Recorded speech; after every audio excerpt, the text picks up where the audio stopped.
Although many of the enemies in Ghostwire Tokyo are unique creations for the game, others are also based off real urban legends or folklore. So this week, we're going to take a look at what inspired some of the terrifying and fascinating enemies you can find in Ghostwire Tokyo. Please note that I'm not going to be looking at any of the yokai or bosses in this video. I'll look at them another time. First of all, and probably the most obvious, is of course, Kuchisake Onna, known simply as Kuchisake in-game. There are two versions of her here, which is fitting with how many variations she has in real life as well. The first is called simply Kuchisake in both English and Japanese, and she wears a brown coat, hat, and her traditional mask. According to the game's database, she's a type of visitor born from frenzied rage. They wield deadly one-handed weapons as they hunt and butcher their living prey. I have an entire Toshiden episode on Kuchisake, so I'll leave a link in the comments if you wish to delve deeper into her history as a historical urban legend, but she's also the character that probably needs the least introduction here. She traditionally runs around in a coat, mask, and with a giant pair of scissors or a sickle, depending on which variation you go with, asking people in dark alleys if they think she's pretty. An answer of yes or no will generally get you killed either way, but there are a variety of methods you can use to escape. You can sometimes hear her muttering in the game, "Watashi kirei," but it can be a little hard to catch over all the other sounds. The other much stronger variant is the Crimson Kuchisake.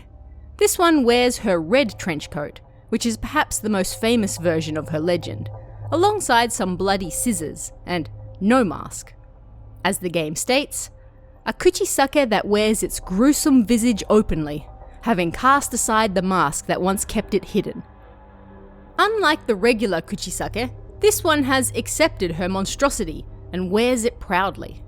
She's definitely the much stronger of the two because of it, and something interesting I first noticed with this version, although it applies to both, is that when one of them is near, the game world looks like it's starting to decay, almost Silent Hillish. Oil or some dark substance from the netherworld coats the area, and it's a chilling sign that a Kuchisake is nearby. I thought this was rather well done and adds a suitable level of fear to the game's most well-known monster. Another enemy that should be at least somewhat recognizable are the Shine Dancers, also known as teruboshi in Japanese. These terrifying little buggers are based on teru bozu, which are little handmade dolls generally made from white paper or cloth and shaped to look creepily like a person hanging from the neck. People, especially farmers back in the day, tend to hang them from their windows to pray for good weather, as teru means to shine, like the sun does during good weather. The game describes these as a type of visitor born from the sense of resignation felt by those whose desires go unfulfilled. They tend to be little turds though, and will deliver you a world of pain, rather than good weather. Yet another enemy who might seem familiar at a glance, yet is not exactly a one-to-one translation, is the Lamentation. She's known as Kamihime in Japanese, which translates roughly to Hair Princess. If you've encountered her, you'll know why. A type of visitor born from the isolation of those cut off from friends and family. They hang in mid-air as they wait for their prey. This enemy is missing the bottom half of her body, which will no doubt bring up images of teke or Kashima-san for many people. These urban legends, who are arguably the same creature but just different variants, are women who were cut in half by a terrible train accident, severed at the limbs. There's no indication here that the story behind her has anything to do with the Ghostwire version, but she definitely takes visual cues. She may also remind many of the horror movie Exte, for, well, obvious reasons. Then we have Shiromuku, the extremely tall lady dressed all in white. In Japanese, Shiromuku literally means a white kimono, and rather literally describes how this enemy appears. A type of visitor born from feelings of profound envy and resentment.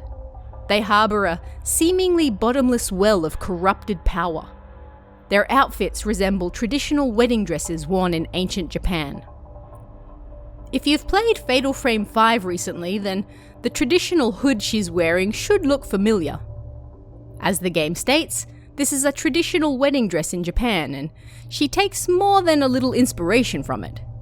Her height might also bring images to mind of yet another famous tall lady in white, the infamous and ever-present Hashaku-sama from Ni Channel. Yet, gameplay-wise, she also resembles Yuki Onna quite a bit, as she likes to throw out frost and freeze the nearby area. She's a fascinating enemy that has taken numerous inspirations and rolled them all into one. Beware when she's around.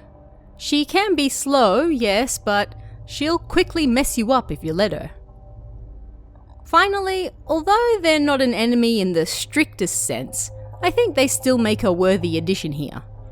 At random spots around the map, you can come across the deadly night parade, also known as the Hyakki Yako in-game, although Hyakki Yagyo is another common pronunciation of it in real life. In-game, if you stumble across the night parade and they spot you, they will suck you into an alternate dimension space where you have to fight your way out. This grants you spirits, so it's generally recommended you let them see you if you're trying to 100% the game, but you can also lurk and just watch them go by as well, like most people presumably would in real life. The night parade has an incredibly long history that has never definitively been pinned down, but in modern times, it's generally thought that Nurarihon leads the parade of 100 yokai or so through the streets of Japan during summer. If you happen across them and they spot you, they will spirit you away, just like in the game. Interestingly, KK's investigation notes in-game reveal that the night parade has been spiriting people away in Tokyo for quite some time now.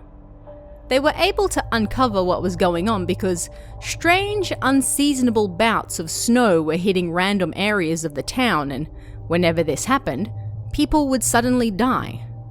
By tracking the snow, they were able to discover that it was the night parade at work, and the snow was being caused by Shiromuku, who gave KK a thorough whooping before he barely escaped.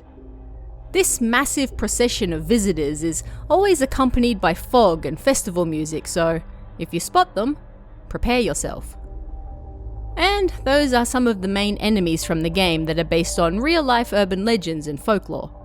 I'll cover some of the other yokai and bosses in other videos, but for now, what did you guys think of this one? Let me know in the comments below, and I'll see you again next time.